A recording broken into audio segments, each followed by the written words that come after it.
오늘 우리에게 주시는 말씀은 창세기 32장 23절로 32절 말씀입니다. 창세기 32장 23절로 32절 말씀입니다.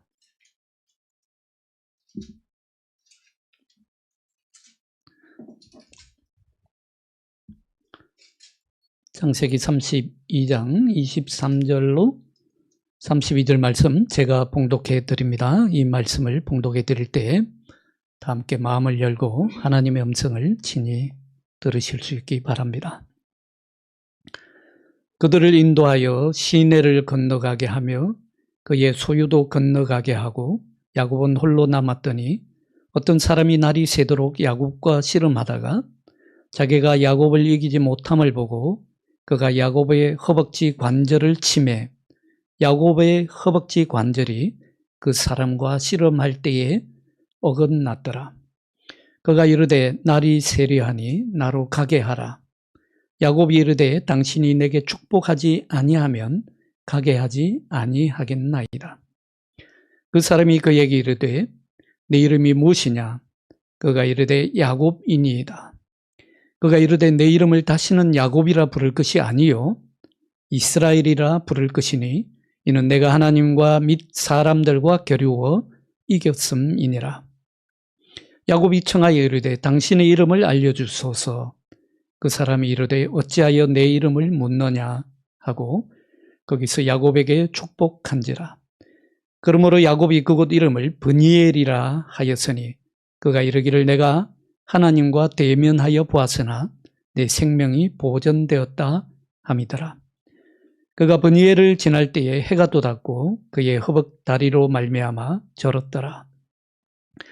그 사람이 야곱의 허벅지 관절에 있는 둔부의 힘줄을 쳤으므로 이스라엘 사람들이 지금까지 허벅지 관절에 있는 둔부의 힘줄을 먹지 아니하더라. 아멘.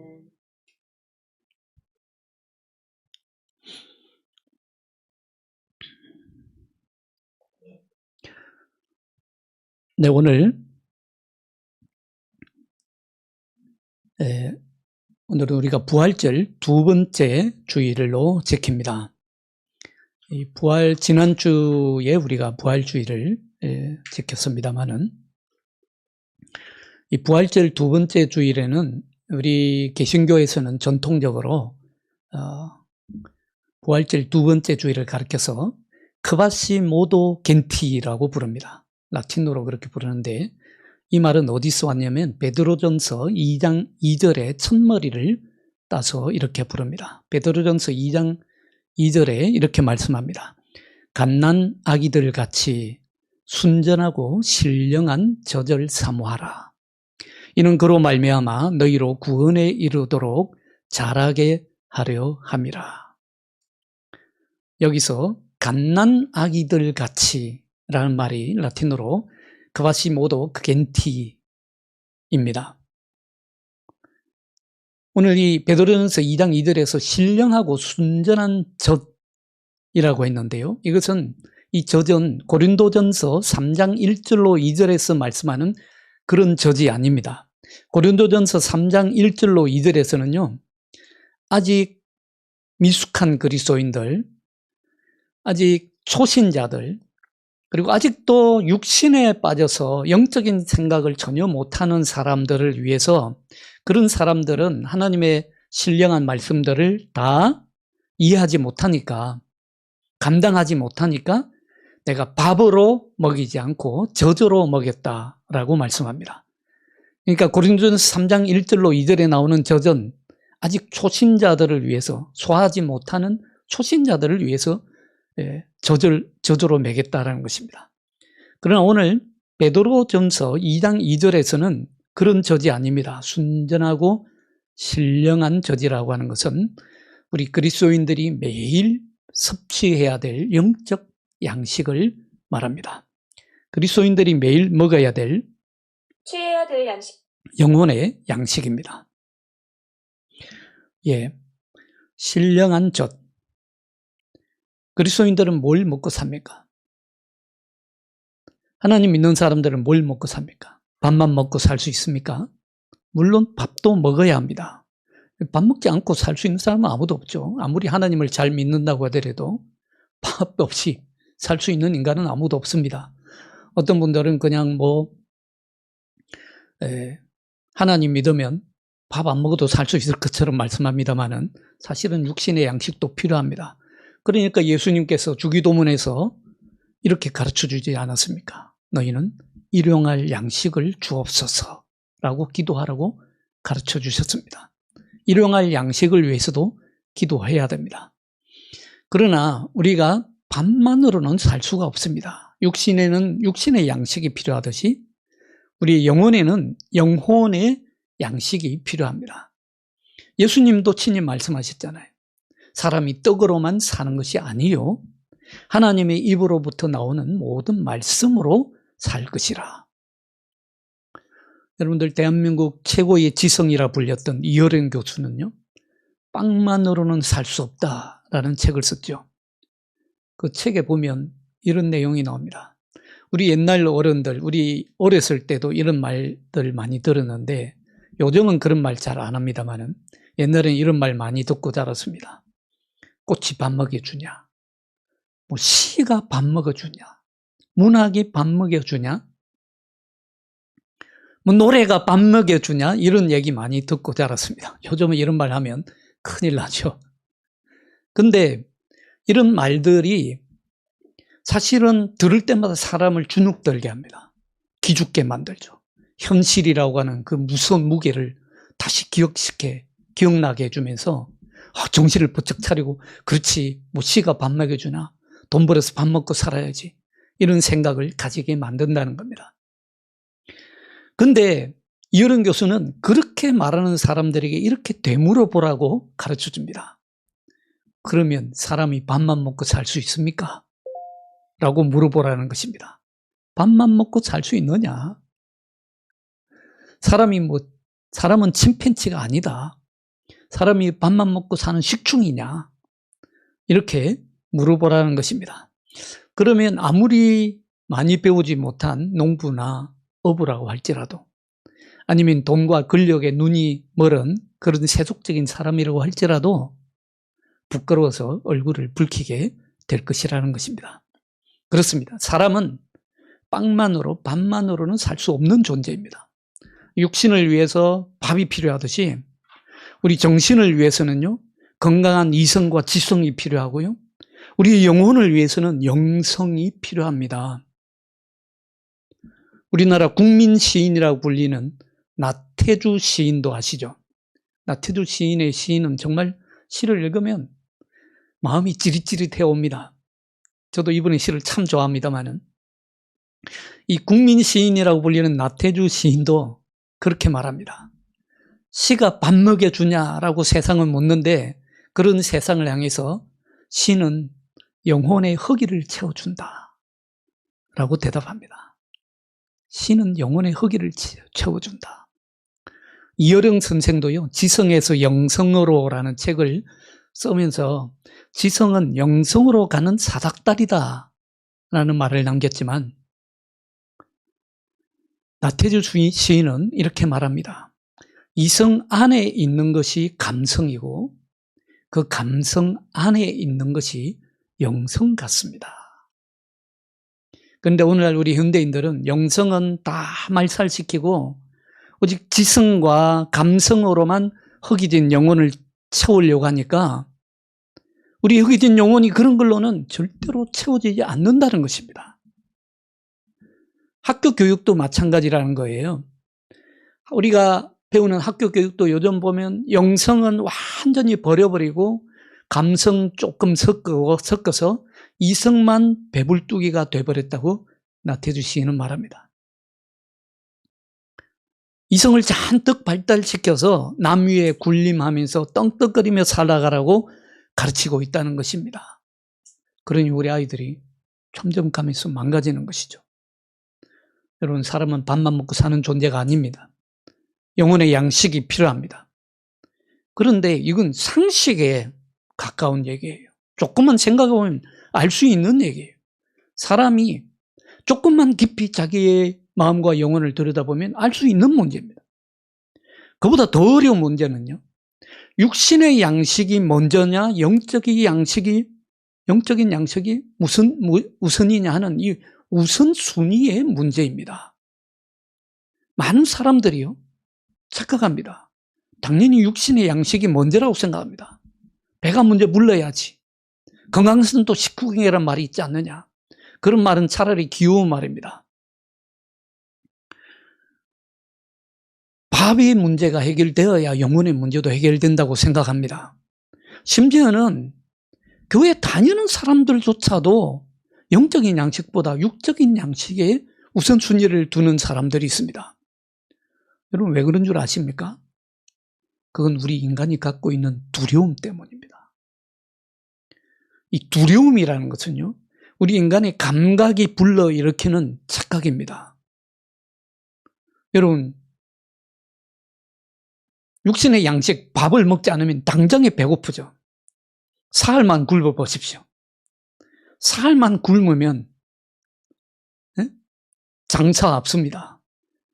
금식기도 해보셔서 아시겠지만 사흘이 제일 고비입니다.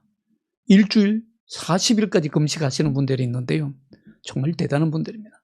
근데 굶으면 죽을 수 있다. 감각이 우리를 늘 그걸 깨우쳐줍니다.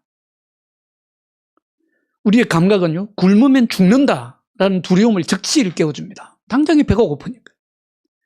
그러니까 뭘 먹지 않으면 죽을 수 있다. 마시지 않으면 죽는다. 옷을 입지 않으면 창피를 당하거나 무시를 당할 수 있다. 좋은 옷을 입지 않으면, 좋은 가방을 매지 않으면, 비싸고 고급스러운 차를 타지 않으면 무시를 당할 수 있다는 걸 우리 감각이 늘 우리에게 일깨워줍니다. 우리 감각이 매일 매 순간 그것을 일깨워주니까, 그러다 보면 우리는 매일같이 그 감각의 노예가 되어서 감각에 얽매여 살게 됩니다. 그런 반면에 영혼의 양식은, 여러분, 알물이 굶어도요, 사람의 감각이 그걸 일깨워주지 않습니다. 감각으로는 영혼의 배고픔을 느끼지 못합니다. 감각으로는 알 수가 없어요. 내 영혼이 지금 배가 고픈지 내 감각은 절대로 알려주지 않습니다.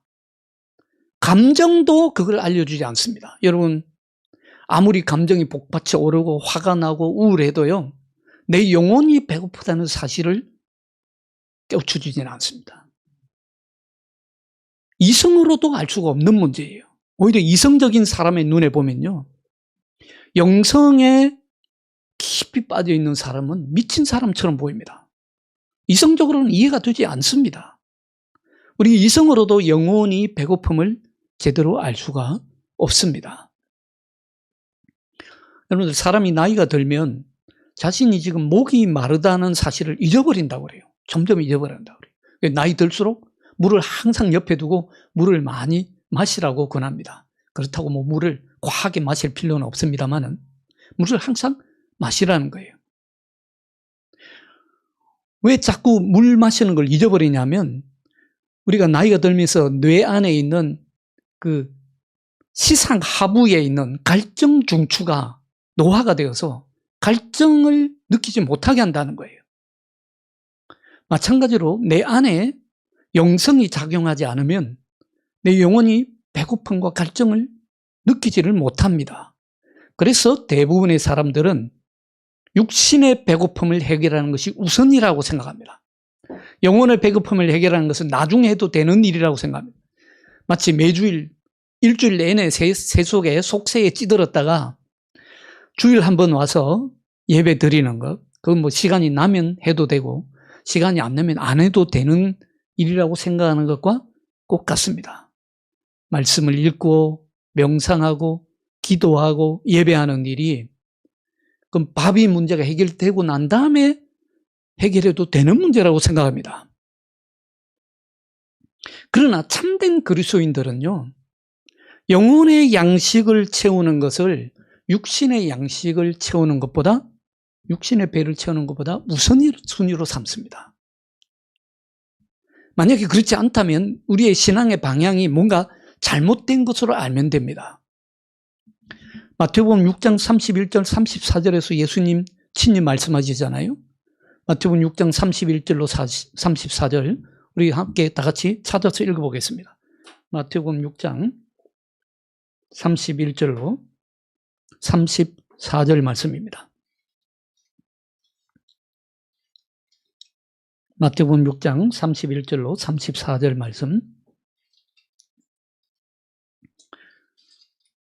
한 목소리로 마태복음 6장 31절로 34절 같이 읽겠습니다. 시작. 그러므로 염려하여 이르기를 무엇을 먹을까 무엇을 마실까 무엇을 입을까 하지 말라. 이는 다 이방인들이 구하는 것이라. 너희 하늘 아버지께서 이 모든 것이 너희에게 있어야 할 줄을 아시느니라. 그런즉 너희는 먼저 그의 나라와 그의 의를 구하라. 그리하면 이 모든 것을 너희에게 더하시리라. 그러므로 내일 일을 위하여 염려하지 말라. 내일 일은 내일이 염려할 것이요 한 달의 괴로움은 그 날로 족하니라. 보십시오. 여기서 예수님은 우선순위를 분명히 밝혀줍니다. 너희는 먼저 뭘 구하라고요? 그의 나라와 그의 의를 구하라.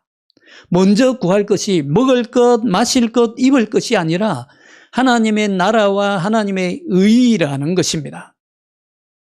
하나님의 나라가 밥 먹여주냐? 교회 가면 밥 먹여주냐? 예배하는 것이 밥 먹여주냐? 그렇게 말할 수 있는 것입니까?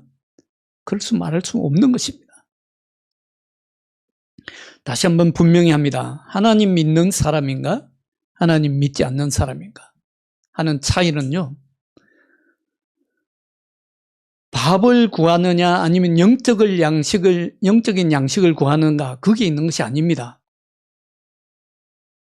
하나님 믿는 사람이든 믿지 않는 사람이든 세속적인 사람이든 다 같이 밥도 필요하고 영적인 양식도 필요합니다. 중요한 것은 뭘 우선으로 삼느냐의 문제입니다. 하나님 믿는 사람들은 영적인 양식을 먼저 구합니다. 사실요, 여러분들 이 세상에서 성공한다는 것이 정말 뭐가 성공하는 것입니까? 진짜 성공하는 것이 무엇입니까? 출세하면 성공하는 것입니까? 진짜 성공하는 사람들은요, 정말 영혼의 양식을 먼저 구할 줄 압니다. 결국은 영혼의 양식에 목말라 하는 사람들이요, 이 세상에서 하나님 나라의 일을 합니다. 세상을 둘러보십시오. 실제로 하나님의 말씀이 밥 먹여주냐, 시가 밥 먹여주냐, 문학이 밥 먹여주냐 하는 사람들이 이 세상에 큰 기여를 하는 것이 아니라 정말 인간의 정신이 중요하고 영혼이 중요하다는 것을 아는 사람들이 결국 이 세상에서 더 크게 성공하며 삽니다. 제가 독일에 있을 때요, 저희 박사 논문 지도 교수님이 한번 저희 집으로 초대를 했습니다. 사실 몇 번을 초대했는데, 저희 가족을 식사에 초대했는데, 갈 때마다 식사를 할 때에 식사 전에 항상 성경 구절, 그날의 성경 구절을 읽고 식사를 합니다. 하나님의 말씀이 영적인 양식이 육의 양식보다 먼저라는 거예요. 처음에 한 번만 그러나 했는데 그게 아닙니다. 매번 식사를 할 때마다 하나님 말씀을 먼저, 그날의 말씀이 있는데 그 말씀을 먼저 읽고 영혼의 양식을 먼저 채우고 육의 양식을 취합니다. 하나님 믿는 사람들은 하늘의 양식을 먹고 삽니다. 하나님의 말씀, 순전하고 신령한 저절 양식으로 먹고 삽니다. 예수 그리스도는 하늘에서 내려온 우리의 생명의 양식입니다. 순전하고 신령한 저전, 바로 하늘에서 내려온 생명의 양식, 예수 그리스도이십니다. 우리는 최후의 만찬 때요, 예수님은 떡을 떼어서 나눠주면서 이 떡은 너희를 위해서 찢기는 나의 몸이다. 그리고 잔을 나눠주시면서 이 잔은 너희를 위해서 흘리는 나의 피다. 받아서 먹으라 하셨습니다. 받아 먹으라. 우리는 그 양식을 받아 먹어야 합니다. 그래야 우리가 예수 그리스도 안에 있고 예수 그리스도가 우리 안에 있습니다. 요한복음 6장 41절에서는요. 예수님은 자신을 가리켜서 하늘에서 내려온 떡이라고 말씀하십니다. 하늘에서 내려온 떡이다. 나는 하늘에서 내려온 떡이다. 그리고 요한복음 6장 55절에서는요. 예수님은 내 살은 참된 양식이요 내 피는 참된 음료로다. 예수님은 자신을 우리의 영적인 양식으로 아예 내어주신 것입니다. 우리는 주의 인자심을 먹고 맛으로 느끼고 사는 존재들입니다. 예수 그리스도의 부활의 새 생명을 받은 사람들이고요. 예수 그리스도의 이름으로 세례를 받은 사람들입니다. 우리 교회가 개신교회가 전통적으로 대부분의 교회에서 부활절 두 번째 주에 주로 세례를 베풀었습니다. 우리 자녀들에게 세례를 베품으로써 부활의 기쁨으로 다시 태어난 것을 축하합니다. 원래 세례에는 두 가지 의미가 있습니다. 하나는 모르티피카치오. 우리가 세례를 받을 때에 세례 속에는 두 가지 의미가 있는데요. 하나는 모르티피카치오. 라틴어로 모르티피카치오라고 하는데 이건 죽는다는 말입니다. 나의 옛사람은 죽습니다. 나의 쓴뿌리가 죽습니다.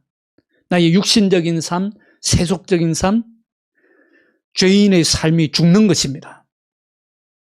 다른 하나는 비비피카치오, 살아나는 것입니다. 물에서 올라올 때에, 세례받을 때에 물에 잠겼다가 물에 올라올 때에 나는 새 생명으로 다시 살아나는 것입니다. 예수 그리스도의 부활과 함께 다시 살아나는 것이죠. 그래서 세례 속에는요, 부활의 의미가 담겨 있습니다. 부활의 의미가 담겨 있어요.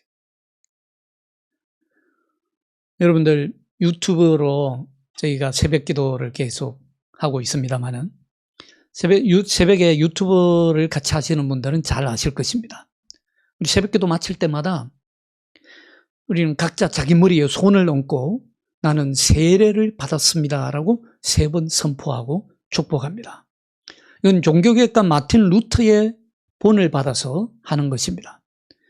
마틴 루터가요, 자기 책상에다가 이렇게 새겨 놓았다고 그래요. 바티차투스 숨, 라틴어로. 아예 책상에다가 새겨 놓았다고 그래요. 무슨 말이냐면 나는 세례를 받았습니다. 여러분들 세상에서 가장 어려운 일이 뭔 줄 아십니까? 교회를 개혁하는 일입니다. 교회를 교회답게 갱신하는 일입니다. 오늘 한국 교회를 보시면 교회를 개혁한다는 일이 얼마나 어려운가를 잘 아실 것입니다. 교회 이거요, 웬만하면 개혁되지 않습니다. 얼마나 교회가 지금 난리입니까? 교회를 새롭게 한다는 것이 상상하기도 어려울 정도입니다. 뭐 정치로 해결되는 문제도 아니고요. 뭐 유명한 목사님이 오신다고 해도 되는 일이 아니고 예수님이 오셔야 가능할 일일 것 같아요. 그런데 여러분 생각해 보세요. 종교개혁가 마틴 루터가 종교개혁을 일으킬 때요, 이미 로마 가톨릭 교회는 1000년을 이어왔습니다. 1000년을 이어오는 동안에 로마 가톨릭 교회는 왕국을 이루어놨습니다. 황제의 권위가요, 교황의 권위가 세상 황제의 권위보다 더 높은 자리에 있습니다. 세상의 왕도 교황 앞에 와서 발에 입을 맞춰야 됩니다. 그리고 교황도 주교들도 보면 다 군사력, 군대를 거느리고 있습니다. 그리고 재판권도 교황에게 있고 주교에게 있습니다. 어마어마한 권력을 가지고 있어요. 이런 상황에서 종교를 개혁한다, 교회를 개혁한다? 계란으로 바위치는 일이고요. 정말 상상도 할 수 없는 일입니다. 그러니 얼마나 힘들고 어려웠겠습니까? 그러니 마틴 루터는 이걸 어떻게 이길 수 있습니까? 그는 한 가지를 기억했습니다. 책상머리에 바티차투숨, 나는 세례를 받았습니다. 나는 하나님, 예수 그리스도 성령의 이름으로 세례를 받은 사람입니다. 아예 새겨 나왔습니다. 지워지지 않도록.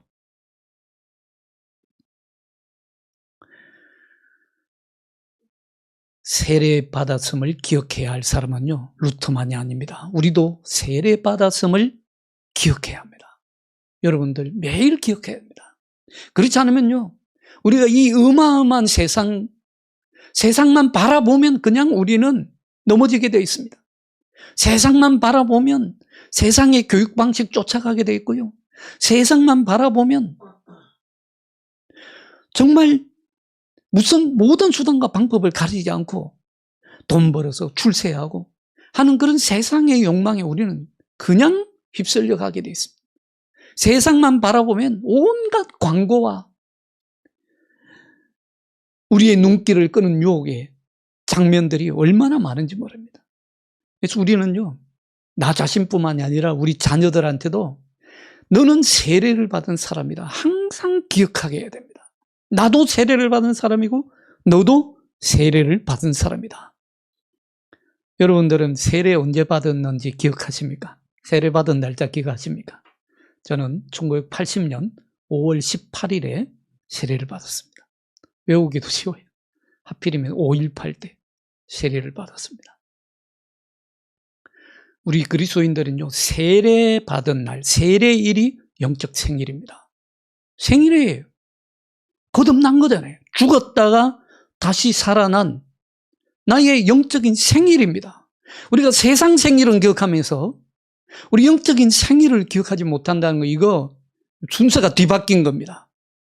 순서가 뒤바뀐 거예요. 여러분들 가정에서 자기 세례받은 날 생일 축하해 보신 적 있습니까? 해보시기 바랍니다. 여러분, 뭐 세상에 내가 태어난 날 그거 뭐 생일 케이크 놓고 축하하지만요, 그거보다는 한번 생일 케이크를 갖다 놓고 사랑하는 남편한테 아니면 사랑하는 자녀들하고 같이 앉아서 오늘 나 생일입니다. 나의 영적 생일입니다. 내가 세례받은 날입니다. 생일 케이크 놓고 함께 축하해 보는 겁니다. 진짜 육신의 생일보다 더 크게 생일 잔치 해야 되는 날입니다. 선물도 주고받고요. 자녀들이 세례받은 날도 기억해서 생일 선물해 주고요. 그러면서 그 세례받았을 때의 나의 감격이 어떠했는지, 그 받은 은혜가 어떠했는지. 어떤 분들은 세례받으면서 정말 눈물 다, 콧물 다 흘리잖아요. 자기가 세례를 받을 수 있는 자격이 있는지 없는지도 몰랐는데 세례받고 나는 예수 그리스도 이름으로 다시 살았습니다. 거듭났습니다. 한번 해보십시오. 그렇게 나눈다면 정말 좋은 생일잔치가 될 것입니다. 요즘 우리 부모 자식 사이에 대화도 엄청 줄어들잖아요. 아예 대화가 단절되어서 대화 언제 해봤는지 기억하기도 힘든데 한번 그런 때에 진솔한 대화를 나눠볼 수 있는 좋은 기회도 될 것입니다. 지금 우리 교회가 뭐 걸음마 단계라 그렇지는 않습니다만 사람들이 좀 모이면 이제 세례도 주면서 세례 주는 날은 그 세례 받은 사람만 축하할 것이 아니라 세례 받은 지 5주년, 10주년, 아니면 20주년, 30주년. 권사님은 몇 주년 되셨어요? 세례 받은 지 한 65년. 그러니까 지금 뭐 거의 60년, 70년? 이거 보십시오.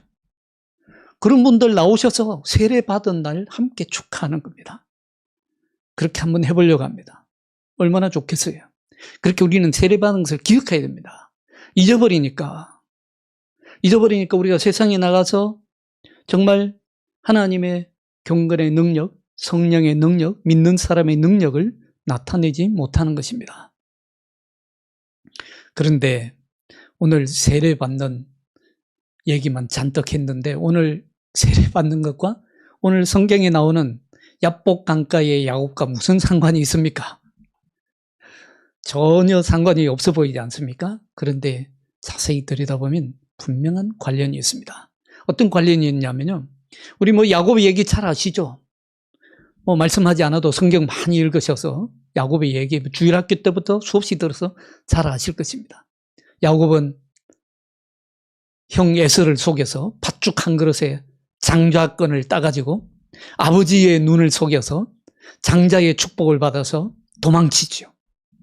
도망치서 삼촌 라반의 집에 가서 거기서 이제 라헬과 아내 가족, 큰 가족을 이루고 또 거기서 엄청난 부를 이룹니다. 부를 이루는 과정에서도 삼촌 라반을 속입니다. 그렇게 속여서 큰 부를 이루고 이제 돌아오는데 자기가 형 에서를 속여서 장자권을 받아가지고 팥죽 한 그릇에 사가지고 이삭으로부터 장자의 축복을 받아서 도망쳤기 때문에 형 에서가 엄청나게 분노했죠. 그때 야곱을 죽이려고 했기 때문에 야곱은 삼촌 라반의 집으로 도망갔습니다.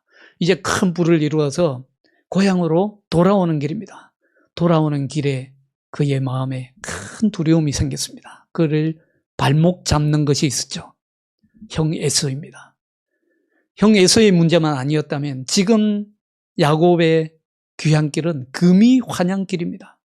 그야말로 엄청난 부를 이루어서 돌아오거든요. 엄청난 부를 이루었습니다마는, 엄청난 큰 대가족도 이루었습니다마는, 그러나 그 모든 것이 소용없습니다. 당장에 에서를 만나서, 형 에서를 만나서 죽임을 당할 수도 있습니다. 자기가 죽는다면 자기가 지금까지 이루어놓은 것이 무슨 소용이 있겠습니까? 자, 보십시오. 그래서 야곱은 자기의 모든 가족과, 사랑하는 아내와 가족과, 그리고 모든 가축들을 야복강에 건너게 합니다. 먼저 다 건너게 하고 그는 야복강 이편에 홀로 남습니다. 홀로 남았는데 어떤 사람이 나타나서 야곱과 씨름을 하게 됩니다. 야곱과 씨름을 하는데 그 야곱과 씨름할 때에 야곱이 끝까지 놔주지 않으니까 그분이 야곱의 오늘 성경 말씀에 하면 환도뼈를 내리쳐서 결국 그 환도뼈가 부러지게 됩니다. 그래서 야곱은 평생 다리를 절게 됩니다만은, 그러나 환도뼈를 쳤음에도 불구하고 야곱은 그 사람을 놓아주지 않습니다. 그래서 결국은 처음에는 그분이 하나님인 줄 몰랐는데 나중에 가서야 하나님인 줄을 압니다. 그리고 결국에는 이스라엘이라는 이름을 얻죠. 야곱이라는 이름 대신에 이스라엘이라는 이름을 얻습니다. 그리고 하나님의 축복을 받고, 그리고 그곳 이름을 브니엘이라고 있습니다. 브니엘이란 하나님의 얼굴이란 뜻이죠. 내가 하나님의 얼굴을 보았다라는 뜻에서 그곳 이름을 브니엘이라 짓습니다. 자, 이 얘기에서 한번 보십시오. 야곱은 야곱이라는 이름에서 이스라엘이라는 이름, 새 이름을 얻게 됩니다. 여러분, 새로운 이름을 얻었다는 말은요, 그 사람 인생 자체가 새롭게 태어났다는 뜻입니다. 지금까지 자기가 살아왔던 삶과는 완전히 새로운 존재가 되었고, 새로운 정체성을 얻었고, 새로운 신분을 얻었다는 말입니다. 이름이 바뀐다는 것은 그런 의미입니다. 이게 세례받을 때하고 똑같은 장면이에요. 우리는 세례받을 때에 새로운 사람으로 거듭나지 않습니까? 우리 역사적으로 볼 때도 로마 가톨릭 교회에서는 세례를 받을 때에 세례명을 줍니다. 그래서 세례명 바울이니 도마니 이러면서 세례명을 줍니다. 근데 개신교에서는 세례명을 별도로 주지 않습니다. 그 이유는 로마 가톨릭 교회가 세례명을 주는 것까지는 좋은데 그 세례명을 주면서 그 안에 성인 수호라고 하는 그런 사상을 집어넣기 때문입니다. 그러니까 그 성인의 이름을 따라서 내가 세례명을 받으면 그 성인이 평생 나를 수호해 준다라고 하는, 성경에도 근거가 없기 때문에 우리 개신교에서는 세례명을 별도로 주지 않습니다. 다만 세례명을 주지는 않습니다만은 우리가 세례를 받을 때에는요, 완전히 내가 그리스도인으로, 더 이상 자연인이 아니라 그리스도인으로 다시 태어납니다. 이제는 육적인 사람이 아니라 영적인 사람으로 완전히 거듭납니다. 이전의 나의 옛사람을 완전히 죽고 새 사람으로 거듭납니다라고 하는 의미는 똑같습니다. 세례받을 때 그런 의미가 있는 것이죠. 야곱이 하나님과 씨름한 후에 새 이름을 받은 것과 일맥상통합니다. 여러분, 세례라고 하는 것은요, 이제 교회 교인 자격증 만들어주는 교회 행사가 아닙니다. 세례 받고 난 다음에 이제 정식 교인이 된다. 그건요, 형식에 불과합니다. 세례의 참된 의미는 그게 있지 않습니다. 세례는요, 그리스도인의 삶의 출발점입니다. 내가 이제는 그리스도인으로 삽니다라고 하는 삶의 시작이 바로 세례입니다. 모든 그리스도인의 삶은 세례로부터 시작됩니다. 그러나 야곱은요, 이 새 이름을 얻기 위해서 씨름했죠. 하나님과 씨름했습니다. 밤새도록 씨름했습니다. 보십시오. 환도뼈가 부러질 정도로 씨름했습니다. 그냥 얻은 이름이 아니죠. 끝까지 하나님과 씨름했습니다. 사실은 하나님과 씨름했다는데 이게 하나님과 싸웠다는 말입니다. 여러분들, 하나님과 싸우는 사람이 어디 있습니까? 하나님과 싸울 수 있습니까? 그런데 야곱은 하나님과 싸웠습니다. 그리고 이겼다라고 했습니다. 성경에 나오는 최초로 하나님과 싸워서 이긴 최초의 사람이 바로 이 야곱이고, 그리고 성경에서 하나님과 싸워서 이긴 유일한 사람이 야곱입니다. 하나님과 싸워서 이겼다. 이게 도대체 무슨 말입니까? 우리도 하나님과 싸워야 됩니까? 자, 야곱을 잘 보십시오. 야곱은 야복 강가에 홀로 안 남아서 이제 지난 자기 인생을 회상해 봤을 것입니다. 생각해 보면 야곱은 태어날 때부터 자기 안에 분노가 쌓여 있었습니다. 모든 것이 불공평해 보였을 것입니다. 단지 둘째 아들로 태어났다는 그 이유로 하나로 아버지의 모든 유산은 큰아들에게로 돌아가게 되어 있습니다. 심지어 장자에게만 주는 하나님의 축복도 장자에게만 갑니다. 여러분 생각해 보십시오. 야곱은요, 형 에서의 발꿈치를 붙잡고 나왔다고 했습니다. 이 뭘 의미합니까? 에서와 야곱은 쌍둥이라는 말이에요. 쌍둥이죠. 같이 태어난 거예요. 한날에 같이 태어났어요. 그것도 간발의 차이로 야곱이 늦게 나왔습니다. 쌍둥이에다가 간발의 차이로 늦게 나왔는데 형 에서가 간발의 차이로 먼저 나왔다고 모든 축복을 에서가 다 받게 되어 있습니다. 그 속에 얼마나 불평과 불공평해 보이는 분노가 가득 찼겠습니까? 심지어는요, 형 에서가 좀 변변찮아 보여요. 얼마나 변변찮으면 이 형 에서가 아주 경솔하게 사냥이나 하러 다니다가 동생 야곱이 팥죽을 끓여놓고 팥죽 한 그릇에 장자권을 팔라고 하니까 그걸 냅다 주고 팥죽을 얻어먹습니다. 사실 변변찮았다는 얘기죠.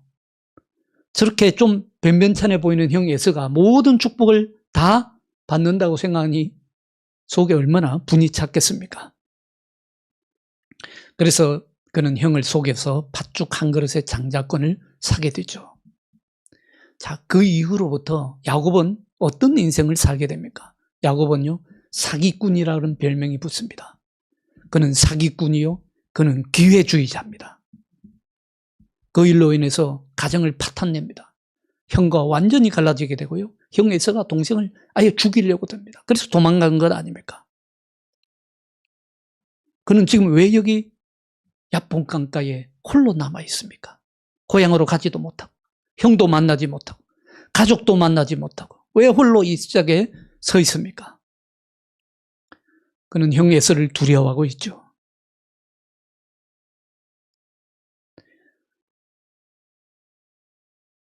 자, 그런 다음에 홀로 이 고민을 하고 있는데 어떤 사람이 나타나서 씨름하게 됩니다. 자, 씨름하는데 밤새도록 씨름하다가 이제 날이 좀 새벽 여명이 오니까 이분이 이제 그만 나를 놔주라. 나로 하여금 가게 하라 하니까 야곱이 절대 놓아주지 않습니다. 야곱은 절대로 포기하지 않습니다. 뭐라고 말하냐면 당신이 나를 축복할 때까지 당신을 놓아주지 않겠습니다. 이건 뭐 전투 의지가 너무도 활발 타오르고 있는 거예요. 내가 이 축복을 받기 전까지는 절대로 당신을 놓지 않겠습니다. 절대로 포기하지 않겠습니다. 그런데 그 전투와 싸움까지 그렇게 끝까지 포기하지 않는 마음도 중요하지만 그걸로는 충분하지 않았습니다.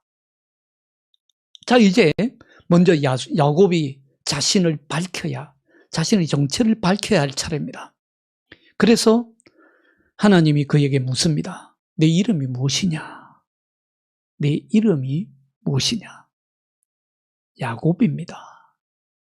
그렇습니다. 그의 이름은 야곱입니다. 야곱은, 근데 하나님이 야곱의 이름을 몰라서 야곱을 물었겠어요? 다 아시지만 그의 이름을 묻는 이유가 있습니다. 네 이름이 무엇이냐? 사실은 여러분들, 우리도 마찬가지입니다만은 저는 박성규입니다 라고 하는 박성규라고 하는 이름 속에는요, 저의 이력이 다 들어있습니다. 인생 이력이 다 들어있어요. 내가 살아온 모든 삶이 내 이름이 다 들어있습니다. 내 인격과 나의 사회적 위치와 나의 가치가 내 이름에 다 들어있습니다. 하나님은 지금 야곱에게 그걸 묻고 있는 것입니다. 내 이름이 무엇이냐? 야곱입니다. 야곱이 자기 이름을 밝히면서부터 야곱은 자기 자신을 진짜 들여다보게 됩니다. 야곱, 저는 야곱입니다. 예, 사기꾼 야곱이었고요. 도망자 야곱이었고, 결국은 성공한 것 같지만 실패한 야곱이었고요. 사랑을 많이 받았는데 사랑을 잃어버린 야곱이었고, 상처 입은 야곱입니다. 이게 바로 자기의 인생이라는 거예요. 그래, 제가 바로 야곱입니다. 이제 하나님 말씀합니다. 그래, 너 야곱은 사기꾼이었고 도망자였고 실패자였고 상처 입은 야곱이다. 그러나 이제는 너는 더 이상 야곱이 아니다. 너는 이스라엘으로 살 것이다. 너는 완전히 새로운 존재로 살게 될 것이다. 하나님과 겨룬자. 이스라엘이라는 뜻이 그런 뜻이에요. 히브리어로. 이스라엘이라는 뜻이 무슨 뜻이냐면 하나님과 겨루었다라는 뜻입니다. 하나님과 겨룬 자라는 뜻이에요. 하나님과 씨름한 자. 너는 하나님과 씨름하여서 하나님을 이기고 축복을 얻어낸 바로 그 야곱으로 살게 될 것이다. 실제로 야곱은 싸움에서 이기지 않습니까? 축복을 얻게 됩니다. 싸움이 끝나죠. 그때서야 싸움이 끝납니다. 싸움이 끝나니까 태양이 마치 축복이 나듯이 솟아오릅니다. 자, 이제 야곱은 비로소 그때서야 하나님과 화해하고 하나님의 축복을 얻고서야 이제 형 에서를 만날 준비가 됩니다. 여러분 보십시오. 하나님과 관계가 해결되니까 형 에서하고도 화해가 이루어지지 않습니까? 우리 삶도 마찬가지입니다. 하나님과 씨름하는 과정이에요. 우리가 처음 믿을 때에는 그냥 나도 모르게 믿을 수도 있어요. 어떻게 믿었는지 나도 잘 모를 수도 있어요. 그러나 우리가 믿음의 과정은요, 씨름하는 과정입니다. 여러분들, 우리 인생에 있어서도 야곱이 야복강에 홀로 남았던 것처럼 홀로 남아서 씨름해야 되는 순간들이 언제든지 찾아옵니다. 과거에 발목 잡혀서 주저앉아 있지 말아야 합니다. 우리의 과거는요, 언제나 야곱처럼 허물투성이입니다. 우리가 과거에 본 상처, 과거에 잘못했던 실수들, 과거의 실패들, 과거의 두려움, 이런 것들에 사로잡혀 있는 한 우리는 인생의 야복강을 건널 수 없습니다. 야복강이 우리 인생의 경계예요. 우리 인생의 경계는 언제든지 일어납니다. 우리는 그 강을 건너야 합니다. 우리를 형제들과 분리시켜 놓은 이 강, 건너야 합니다. 과거에 발목 잡혀서 건너지 못하는 이 강을 우리는 건너야 합니다. 어떻게 건넙니까? 하나님과 씨름해서 하나님의 축복을 얻을 때에 우리는 건널 수 있습니다. 그러기 위해서 우리가 하나님 앞에 나 자신을요, 있는 그대로 밝혀야 합니다. 나를 감추고 나를 숨겨둔 상태로는 우리는 하나님과 절대로 싸워 이길 수 없습니다. 절전, 내 이름이 박성교입니다. 내 이름이 야곱입니다. 하나님 앞에 밝혀야 합니다. 나의 존재, 나의 현주소, 나의 지금 정체가 무엇인지를 하나님 앞에 밝힐 수 있어야 합니다. 이게 바로 세례입니다, 여러분. 이게 세례예요. 세례를 받는다는 것은 옛사람은 죽고 새 생명으로 다시 태어나는 것이죠. 야곱은 사실 야복강 2편에서 하나님으로부터 완전히 세례를 받고 새 이름을 얻고 야복강을 건넌 것입니다. 마치 이스라엘 백성들이요, 출애굽한 다음에 광야에서 40년을 헤맬 때에 그 광야 40년이 이스라엘 백성들이 세례받는 기간이었다는 겁니다. 실제로 사도 바울은 고린도전서 10장 2절에서 그렇게 말씀합니다.